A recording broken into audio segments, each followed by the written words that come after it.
So emotional intelligence is really at the heart of the ability to resolve conflict.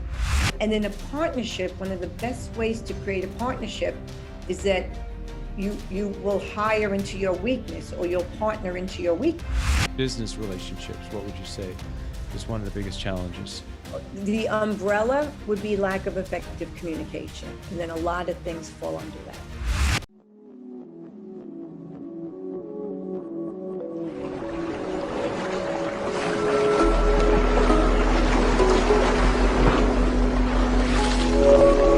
Hey, what's up, Masters? Welcome to another episode of Path to a Mastery podcast. Today, we are with Dr. Patty Ann Tublin. Doctor, how are you today?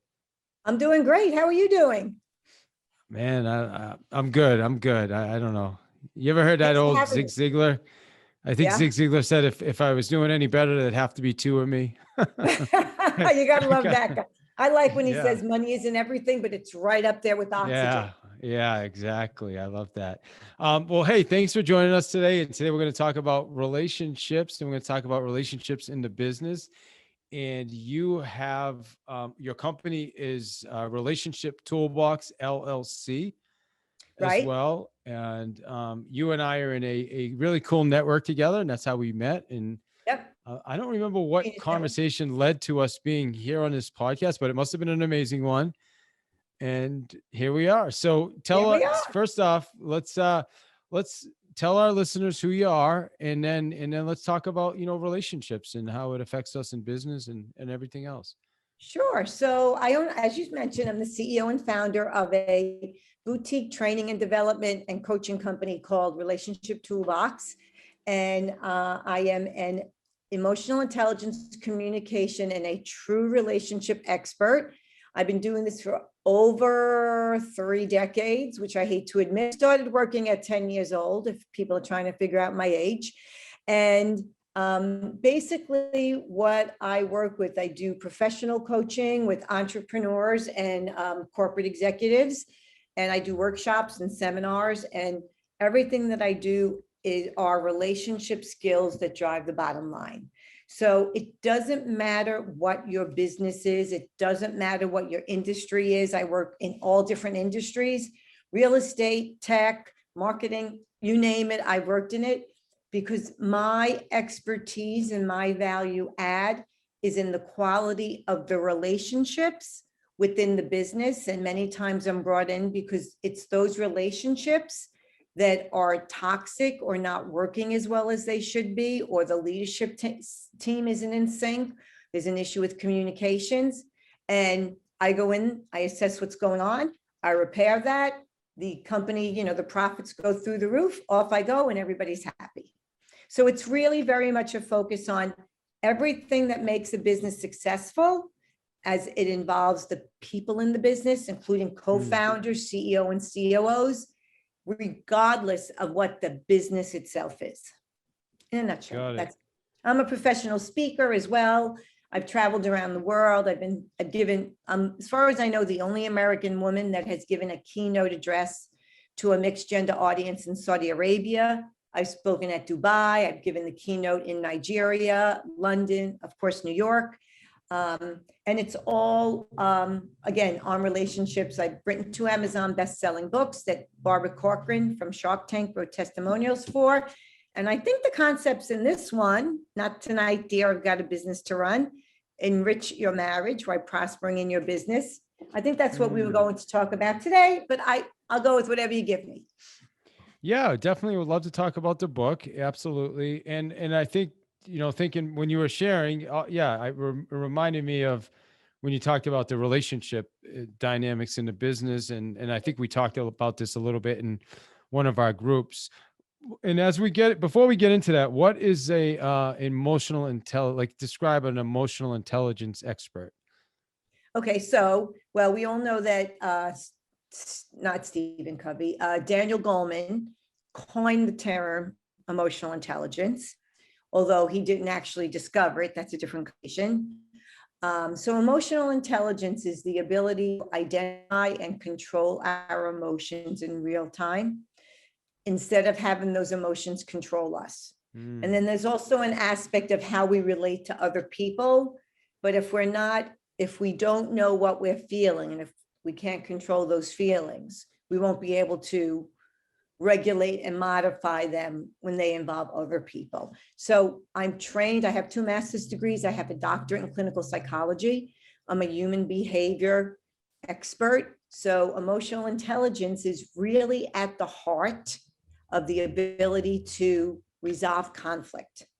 So we all have differences. And you can be a really smart person cognitively, but the research consistently shows it might be your cognitive ability that gets you a job, but it's your emotional intelligence that keeps you in the job and that makes you succeed and promotes you within the job. All good leaders have high emotional intelligence. Unfortunately, the world doesn't seem to have a lot of them today, but Abe Lincoln was a great example of somebody with high emotional intelligence.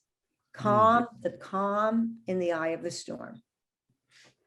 Love that. Yeah. And I read a book. Now that you say that, I read a book. I think the book was actually called Emotional Intelligence. There's a test you can do inside, like, there's a whole bunch of tests and stuff. I tend to not work with tests. I came in super low. It wasn't good. You know what? Don't worry about it, because, the tests speak to the masses. They can't possibly identify your unique qualities. So don't worry about it.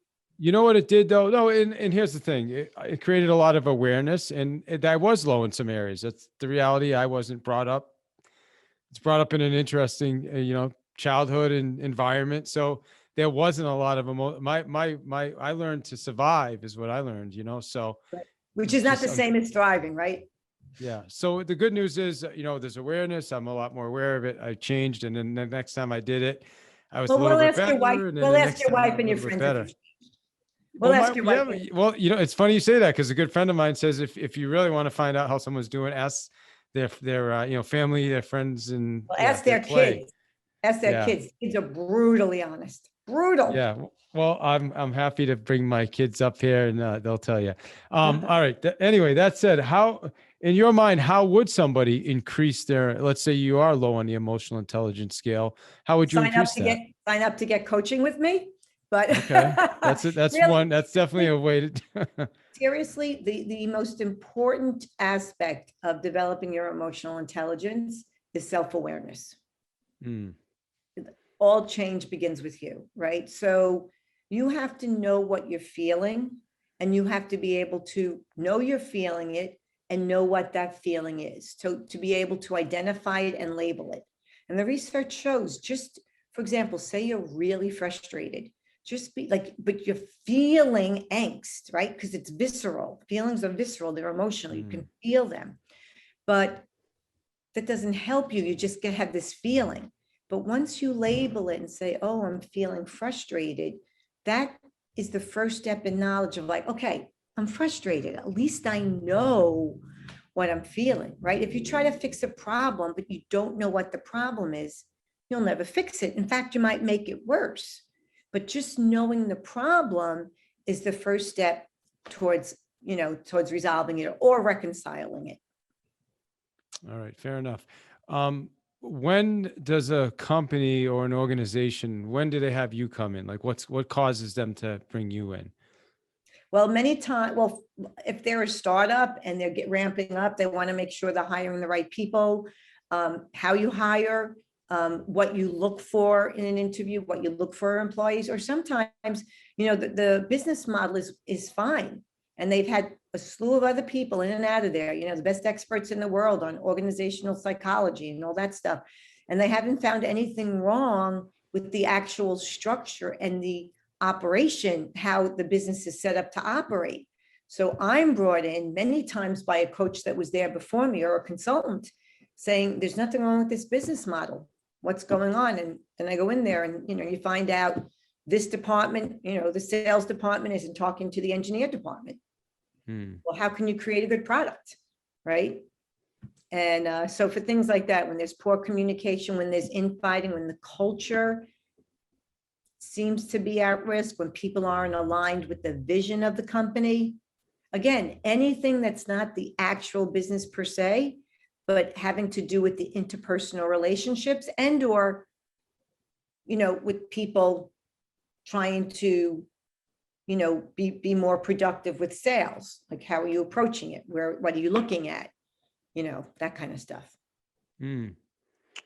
I think on the call we were on, I think you had talked about, it's coming back to me now, you had talked about sometimes business partners just don't see eye to eye, and that's when they'll kind of bring you in, and sometimes you can fix it. Do you want to talk about that? And Well, sure. What you just said. I mean, so there's two types of business partners, right? There's co-founders, and then there's a founder, and then like a second in command, right? And then there's couples that are entrepreneurs in their own business, or one has a business and one doesn't, right? But either way, what I have to look at is, okay, what's the issue? Why are they not in sync?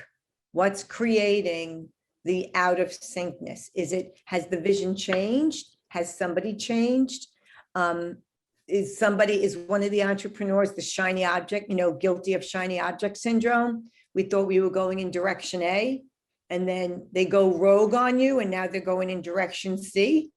And you're like, wait, we're supposed to be over here. So when you're not aligned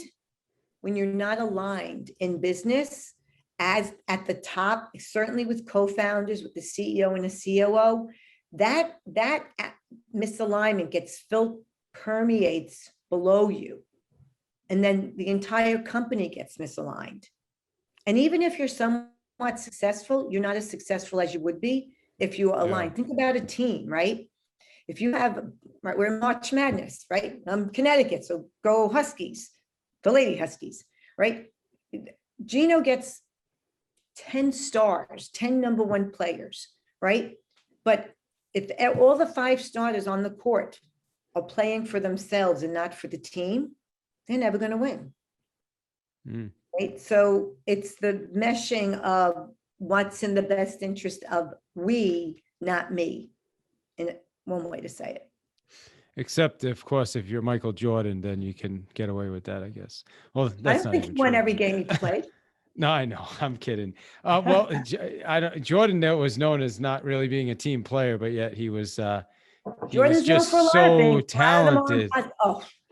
Brutally. Yeah. So but don't kid yourself. Don't kid yourself. He was raw talent, but he worked his butt off. Oh, like, you have to have talent, but you have to have the work ethic with it. And that happens in companies too, Dave, right? You get somebody that's like really smart, but they don't want to put in the effort. They're not a team player.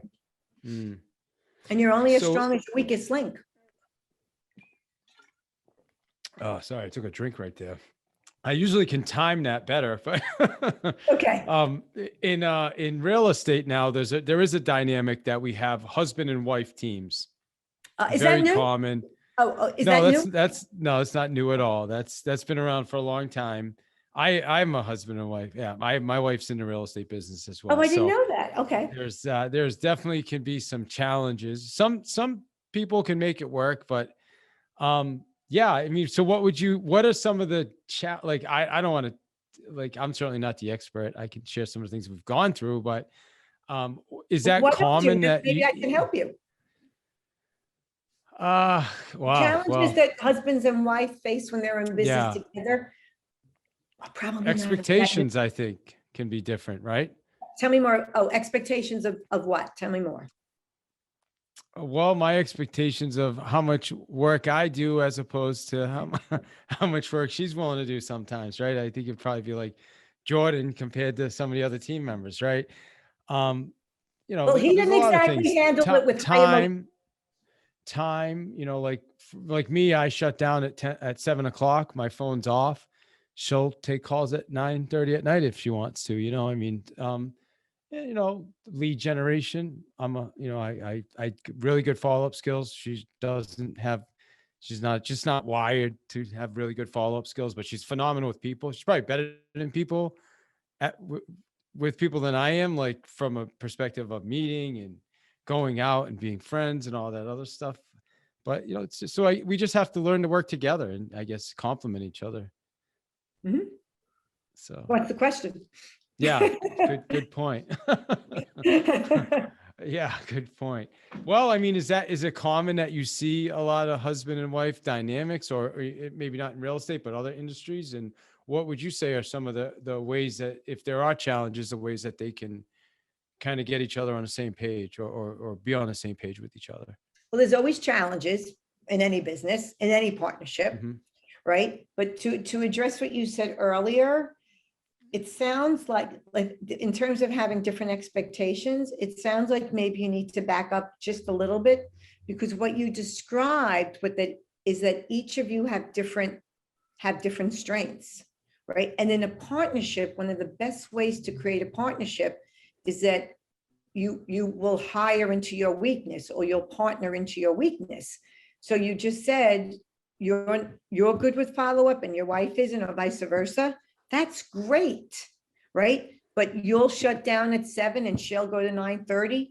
That's great. So that sounds to me like a perfect combination.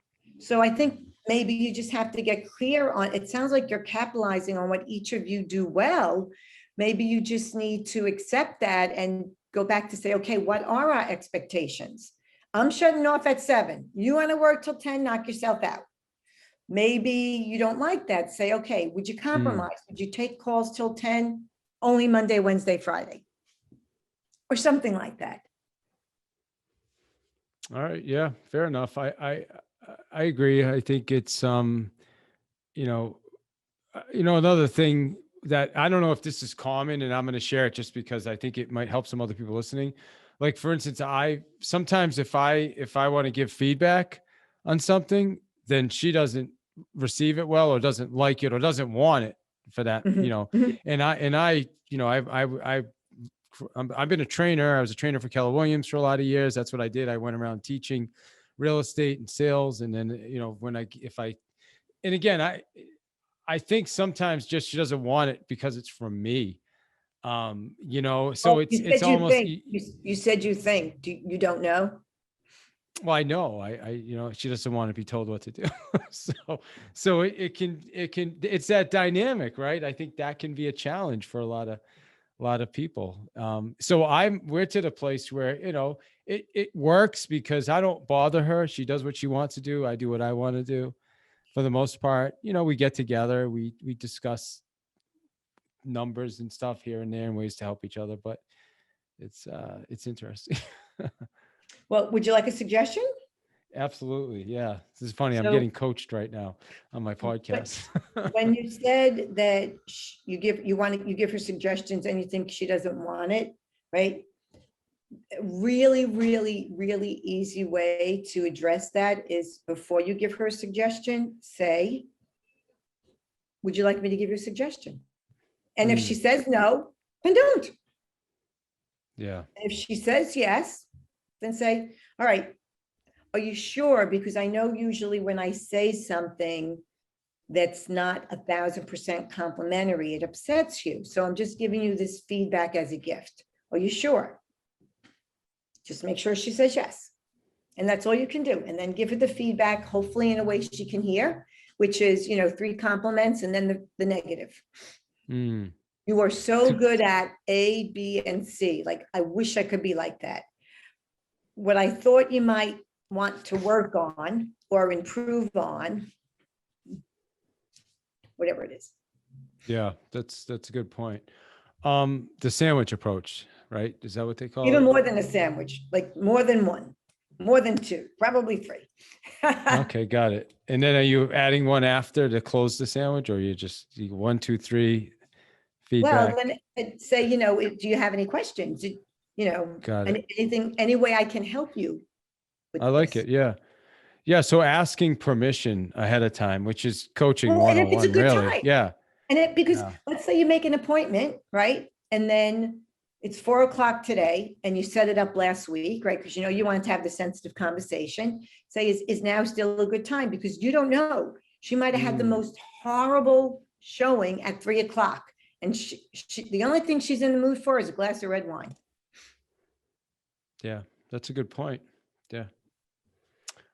All right. Awesome. So a couple of questions I had asked is, What question well, this is what question you just wanted me to make sure I asked is how can you create success in your business without sacrificing happiness in your relationship? Okay, well, what you want to do is the mistake that a lot of couples, married couples living on couples in a romantic relationship make is that they don't have any plan. They just wing it. So Mm, if you want to ensure success where you're not sacrificing your business for your relationship, or your relationship for your business, you have to create a business plan, and you have to create a relationship, a family, a life plan. And then you have to look at them together and make sure that they complement and not compete against each other. And you do that in all different areas of your life. And that mm, ensures it. Otherwise, you leave it to chance. We don't usually leave important things to chance, right? People don't, when they want to retire, well, they don't leave their retirements to chance. They hire a professional, and the financial advisor has a plan. You wouldn't hire him if he didn't have a plan for your retirement, right? mm. Kids go to school. You want to see what the syllabus is. The syllabus is the plan. The same is true. And most people have a business plan. Most people do, but they don't have the relationship plan. Mm.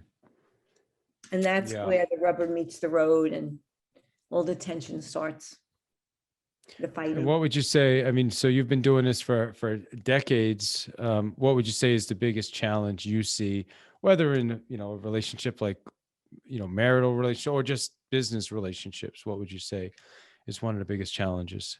The umbrella would be lack of effective communication. And then a lot of things fall under that. Mm, Because the ability to effectively communicate determines the overall quality of our life. Wars are started because people can't communicate. It's crazy. mm. Is there a way to like what is there a solution to that, or a way to, maybe if you're going to get into business with somebody, a way to start off, maybe Well, I a wouldn't get into framework business with or somebody. I wouldn't get into business with somebody if I knew they weren't a good communicator. So you have to be looking for that.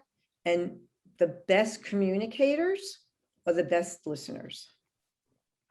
yeah. Do you see it though? A lot of times, like people, like I got buddies that are, successful, and we both put some money to, I'm not saying you see that a lot, right? People will kind of come together and say, okay, we'll be business partners on something, but they really haven't experienced that level of communication.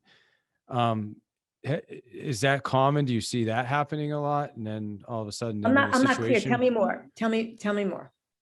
Um, so let's say two people know each other, maybe they're buds, but they've never really communicated at that level, where now all of a sudden there's money involved, there's a business involved, there's more pressure. Then maybe they haven't had those conversations ahead of time. I mean, do you see a lot of that? Or I guess, is there like a framework? If I'm going to go into business with my buddy Mike, we're going to invest in something together, I should be sitting down with him ahead of time and setting expectations, or is there anything like that? Or Create a business plan and make sure you're aligned, and make sure you know what the expectations of the business are and the expectations that each of you have for the other in your role for the business. that's pretty easy. Well, common sense, the least common of senses, right? I mean, I know people that have started businesses because they sat next to each other at a conference for an Yeah. hour, and then they went off and started a business. How do you think that Yeah. worked? Well, that's what I mean. That's what I'm referring to. Yeah, absolutely. All You do right, due cool. diligence with each other as much as you do due diligence for the business. Anything else that we'll talk about? The book, we didn't even talk about your book. I know you're on a tight schedule, so do you want to talk about the book? Well, basically, it's an Amazon bestseller. It's really been the go-to book for couples, for entrepreneurial couples, either if you're both in your business, well, people won't see it, right? It's called Not Tonight, Dear, I've Got a Business to Run. Enrich Your Marriage while Prospering in Your Business. And it's the go-to book for entrepreneurial couples. Either you're in a business together, or one person is an entrepreneur, the other isn't, or you're both entrepreneurs in separate businesses. And I go through everything that it takes to ensure your success in your business without letting your relationship suffer. Because Can you hold up the book one more time? Because this will be released on YouTube as well. So it says, it's "Not on tonight, Amazon. dear." I've Yep. got a business to run, right? Not tonight, dear. I've got a business to run. Dr. Patty Ann Tublin. Tublin. Tublin. And Amazon, and Barbara Corcoran wrote the testimonial. So that's a pretty cool endorsement. Awesome. And Thank you. they can get your book on Amazon. Yep. And let me ask you this. Well, first, how do people get in touch with you? Okay, so I'm on, so they can go to my website, drpattyann.com, and I have different areas of expertise. So if they're looking for business coaching, click on the business coaching icon and they'll be able to send me a message. And all over social media, I'm on LinkedIn. So, but if you reach out to me on LinkedIn, you have to say, I met you through David's podcast, because I don't accept LinkedIn invitations of people I don't know. Awesome. Oh, no, do you? Appreciate you. Yeah, I do. Okay. Well, honestly, to be Everybody's honest with you, different. I don't do as much on LinkedIn probably as others. So, but I've been doing a lot more in Clubhouse these days. I'll tell you, it's really starting to grow. It's been great, creating some opportunities. Good. That said, what are you on Clubhouse? I am, and I started 2 rooms, but I'm actually in the process of starting a podcast and creating a course. So I can only spread myself so thin. Yeah. So I have the Yeah. Clubhouse. I haven't done much with it, but I am there. So. Got it. Okay. What's one, we'll say one or maybe 2 things that you really want people to take from this conversation that we had today? Like kind of wrapping it all up.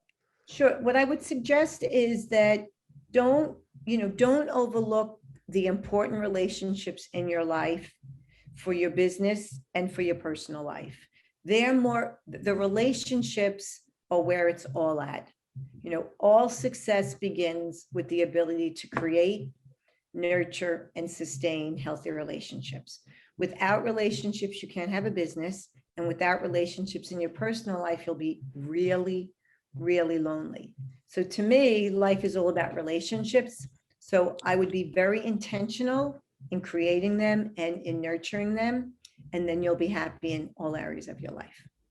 Even when those relationships come under stress, you can still work through them, and it's better than not having a relationship to work through.